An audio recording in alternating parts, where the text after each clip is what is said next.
সংগ্রাম চলিছে চলিছে চলিব এই সংগ্রাম চলিছে চলিছে চলিব ইনকলাব জিন্দাবাদ জিন্দাবাদ জিন্দাবাদ শিক্ষামন্ত্রী হয় হয় হয় হয় হয় আছো লং লিভ রক্ষা করো অসমীয়া মাধ্যম ৰক্ষা কৰো অসমীয়া মাধ্যম ৰক্ষা কৰো অসমীয়া মাধ্যম ৰক্ষা করো এই সংগ্রাম চলিছে চলিছে চলিব এই সংগ্রাম চলিছে চলিছে চলিব আছো লং লিভ আছো লং লিভ অসমীয়া মাধ্যম ৰক্ষা কৰো অসমীয়া মাধ্যম ৰক্ষা কৰো ৰক্ষা কৰো অসমীয়া মাধ্যম ৰক্ষা কৰো অসমীয়া মাধ্যম ৰক্ষা কৰো আছো লং লিভ আছো লং লিভ সদৌ অসম ছাত্ৰ সন্থাৰ আহ্বান মৰ্মে আজি সমগ্ৰ অসমতে আঞ্চলিক ছাত্ৰ সন্থাসমূহে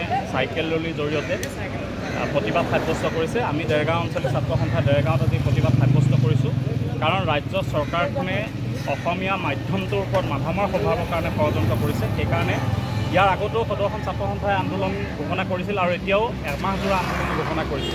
কাৰণ যিটো সময়ত ভাৰতবৰ্ষৰ প্ৰধানমন্ত্ৰী ভাৰতবৰ্ষৰ গৃহমন্ত্ৰীয়ে কয় যে ছাত্ৰ ছাত্ৰীসকলে মাতৃভাষা মাধ্যমত অভিযান্ত্ৰিক শিক্ষা আৰু চিকিৎসা বিজ্ঞান অধ্যয়ন কৰিব লাগে, তেনে ক্ষেত্ৰত অসম চৰকাৰে একে দলৰ চৰকাৰ অসমত চলি আছে। আকৌ এইখন চৰকাৰে ষষ্ঠ শ্ৰেণীৰ পৰা ছাত্ৰ ছাত্ৰীসকলক অংক আৰু বিজ্ঞান দুয়োটা বিষয় ইংৰাজী পঢ়াব বিচাৰে। গতিকে এনেধৰণৰ যি তেওঁলোকে ষড়যন্ত্ৰ কৰিছে, ৰাজ্য চৰকাৰখনে যি ষড়যন্ত্ৰ কৰিছে, ইতিমধ্যে ৰাজ্য চৰকাৰৰ যি কেবিনেট সিদ্ধান্ত ইতিমধ্যে দাহ কৰিছে আঞ্চলিক ছাত্ৰ সন্থাসমূহে। আজি চাইকেল ৰেলী হৈছে, ইয়াৰ পিছত গণবিক্ষোভ হ'ব, প্ৰতিবাদ অব্যাহত থাকিব। যেতিয়ালৈকে ৰাজ্য চৰকাৰখনে তেওঁলোকৰ সিদ্ধান্ত বাতিল নকৰে তেতিয়ালৈকে সদৌ অসম ছাত্ৰ সন্থাৰ এই সংগ্ৰাম অব্যাহত থাকিব।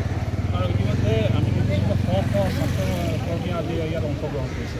হয়, আজি সমগ্ৰ দেৰগাঁৱৰ আজি ছাত্ৰ ছাত্ৰীসকল ওলাই আহিছে, তেওঁলোকে প্ৰতিবাদ সাব্যস্ত কৰিছে। কাৰণ যিটো সময়ত ৰাজ্য চৰকাৰখনে আকৌ গোজ হৈ আছে ষষ্ঠ শ্ৰেণীৰ পৰা ইংৰাজীতে তেওঁলোকে ছাত্ৰ ছাত্ৰীসকলক অংক শিকাব আৰু বিজ্ঞান শিকাব। গতিকে আমি কোনো ভাষাৰ বিদ্বেষী নহয়, আমি ভাষাৰ বিৰোধিতা কৰা নাই, কিন্তু আমি বিচাৰোঁ যে আমাৰ ছাত্ৰ ছাত্ৰীসকলে সলসলীয়াকৈ ইংৰাজী যাতে ক'ব পাৰে, ভালকৈ শুদ্ধকৈ যাতে ইংৰাজী লিখিব পাৰে, সেই ব্যৱস্থা আমাক লাগে। কিন্তু সেই ব্যৱস্থা আমাক লাগে প্ৰত্যেকটো ছাত্ৰ ছাত্ৰীয়ে ভালকৈ ইংৰাজী ক'ব পৰা হ'ব লাগে। কিন্তু তাৰ অৰ্থ এইটো নহয় যে ইংৰাজী মাধ্যমটো আমাৰ ওপৰত জাপি দিব। কাৰণ অসমীয়া মাধ্যম থাকিব লাগিব। অসমীয়া মাধ্যম থাকিলেহে এটা জাতি থাকিব, আৰু জাতি থাকিলেহে আমাৰ ভাষা কৃষ্টি সংস্কৃতি থাকিব। গতিকে ৰাজ্য চৰকাৰে এনেধৰণৰ জাতিধ্বংসী যি সিদ্ধান্ত লৈছে, এই সিদ্ধান্ত যেতিয়ালৈকে প্ৰত্যাহাৰ নকৰে তেতিয়ালৈকে আমাৰ এই সংগ্ৰাম চলি থাকিব।